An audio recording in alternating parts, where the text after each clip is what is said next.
चीजों को साइड कर हम इन्हें परमेश्वर को क्या किया, आदर दिया है। आज मेरे लिए आराधना सबसे जरूरी है। हालेलुया।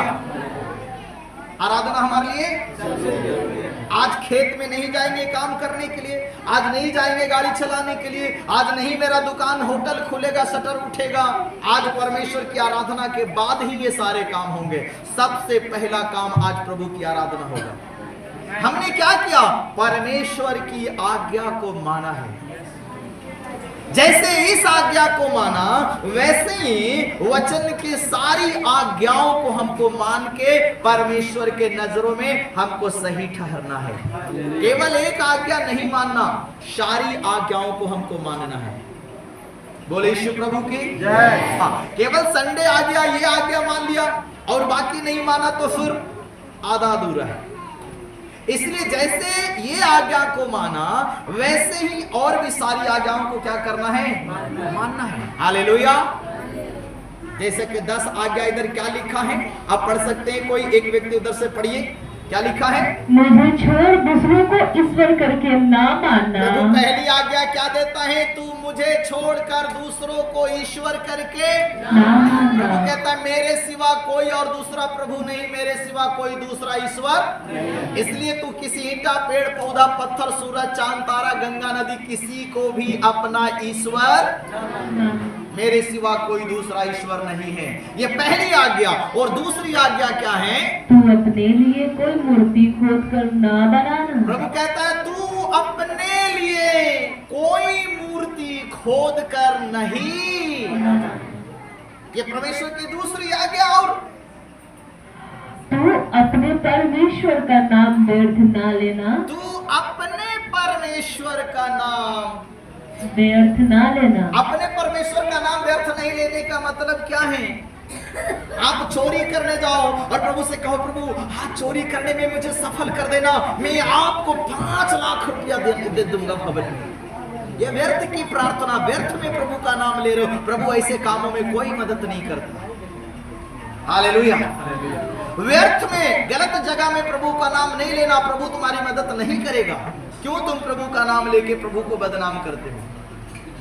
व्यर्थ में मेरा नाम ना लेना। और कौन सी चौथी आज्ञा है, हाँ पढ़िए, तू अपने परमेश्वर का नाम व्यर्थ ना लेना। अपने परमेश्वर का नाम व्यर्थ ना लेना। तो विश्राम दिन को पवित्र मानने के लिए स्मरण रखना। और वचन क्या कहता है, तू विश्राम दिन को पवित्र मानने के लिए क्या रखना है, तुम्हें स्मरण रखना, स्मरण याद रखना है। मुझे 7वां दिन प्रभु के भवन में जाना है। हालेलुया। वो मेरे लिए एकदम अलग दिन है, वो मेरे लिए पवित्र दिन है। मैं उस दिन को मिस नहीं करूंगा, मैं उस दिन को इधर उधर नहीं गवाऊंगा। मुझे उस दिन परमेश्वर के भवन में ही जाना है। हालेलुया।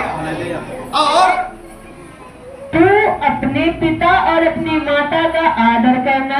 और कौन सी आज्ञा, तू अपने पिता और अपनी माता का आदर करना। हाँ, कई बच्चे सोचेगा फायदा तो पापा से होता है ना, पापा मनी देता है, मम्मी से प्यार करके क्या मिलेगा। हालेलुया। इसलिए बच्चे कभी कभी ना एक से प्यार करते हैं। हाँ, बच्चे ज्यादातर पापा से प्यार करते हैं क्योंकि मुद्रा इधर से निकलता है। बच्चे समझता है ओ पापा कमाते, पापा के पास है, मम्मी के पास तो कुछ नहीं। हालेलुया। वचन कहता है तू अपने पिता से की आज्ञा को भी मान और अपनी माता को। पिता अगर पैसा देता है तो माता भोजन देता है। हालेलुया। पापा आपके लिए रोटी नहीं बनाते, सब्जी नहीं बनाते हैं, मम्मी बनाते हैं। इसलिए हमारी जरूरत दोनों है, पापा भी और हाँ, तो दोनों को आदर करो, दोनों की आज्ञाओं को मानो। वचन कहता है तू अपने पिता और अपनी माता का क्या करना, आदर करना। ये बहुत जरूरी है। हालेलुया। आदर करना। आज बच्चे क्यों बिगड़ रहे हैं, माँ बाप उनको पढ़ा लिखा के डॉक्टर इंजीनियर बनाने के धुन में है, पर उनको संस्कार और परमेश्वर के वचन का डर है, शिक्षा उनको नहीं दे पा रहे हैं। हालेलुया। इसलिए वो अच्छे बनने के साथ साथ कई बुरे चीज उनकी जिंदगी में आ गए। डॉक्टर हैं मगर शराब सिगरेट पीने की लत है, आदत है, लड़कीबाजी की आदत है। ऐसे कई सारे लोग, एक डॉक्टर है नहीं और भी बहुत सारे दुनिया में जो लोग हैं। क्यों? क्योंकि उनके अंदर ईश्वर का कोई डर और भय उनको किसी ने इस बात का प्रेशर नहीं दिया, उनको कोई सिखाया नहीं। माँ बाप संसार की पढ़ाई में ठेलता गया और ये परमेश्वर के राज्य की बातों से दूर रखा, इसलिए वो बन के भी बिगड़ गया। एक तरफ तो बन गया, दूसरे तरफ से बिगड़ गया। इसलिए संसार की पढ़ाई के साथ साथ परमेश्वर के राज्य की भी शिक्षा, परमेश्वर का भी भय अपने बच्चों के जीवन में देना जरूरी है। क्यों? वचन में लिखा है तू अपने घराने समेत प्रभु को मानना है। हालेलुया। जब तू परमेश्वर के भवन में जाता है, पति पत्नी बच्चे सबके संग लेके जाना। हालेलुया।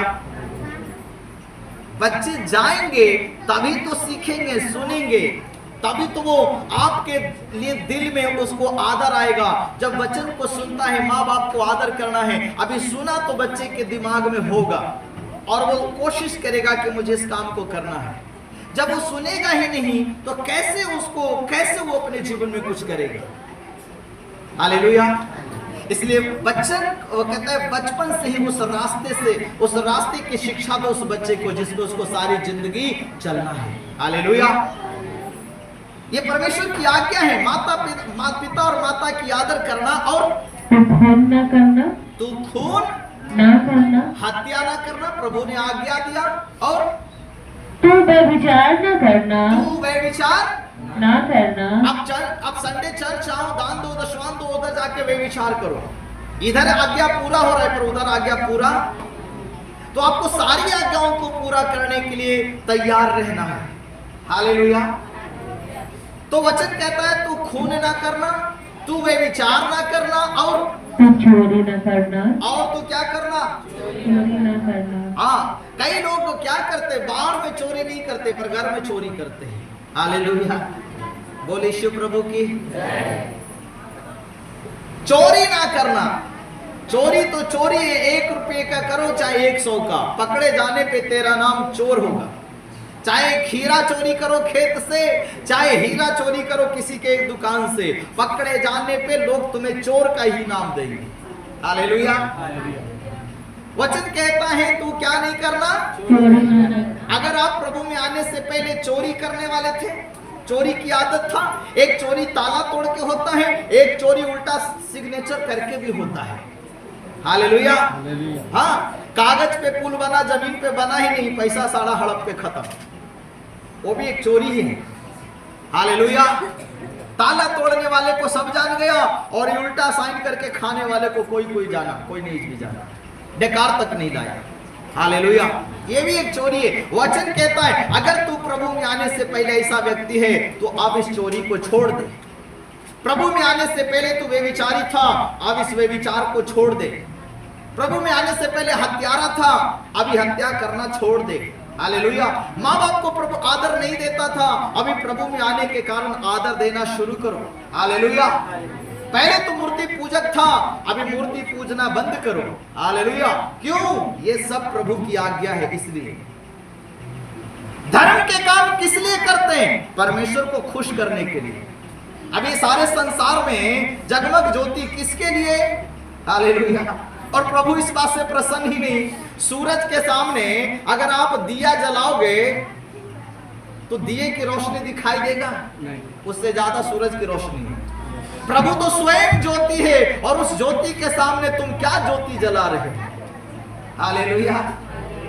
इसलिए वचन कहता है तू चोरी न करना, तू चोरी ना करना, तू किसी के विरुद्ध झूठी साक्षी ना देना, तू किसी के विरुद्ध झूठी साक्षी ना देना। हाँ, पैसा लेके आप झूठी गवाही देने के लिए नहीं जाना। तेरे एक झूठी गवाही देने से हो सकता है उसका पूरी जिंदगी बर्बाद हो जाए, पूरा घर परिवार उसका बर्बाद हो सकता है। हालेलुया। तेरे एक झूठी गवाह देने से उस बेचारे की जिंदगी परिवार बर्बाद हो सकता है।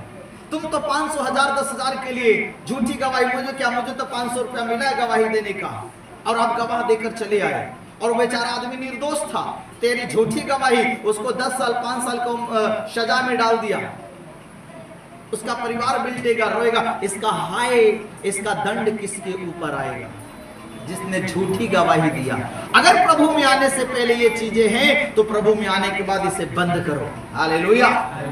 तू किसी की झूठी गवाही नहीं देना, चाहे उसके लिए कितना भी लोग तुम्हें पैसा दे। नहीं, आपको पता है वो लोग है पैसा, मगर दूसरे रास्ते से फिर सजा के रूप में तेरा भी परिवार। वचन कहता है जो बोएगा वही काटेगा। हालेलुया। इसलिए याद रखे, प्रभु का वचन क्या कहता है, तू किसी की झूठी साक्षी ना देना, झूठी गवाही ना देना, तू किसी के घर का लालच ना करना।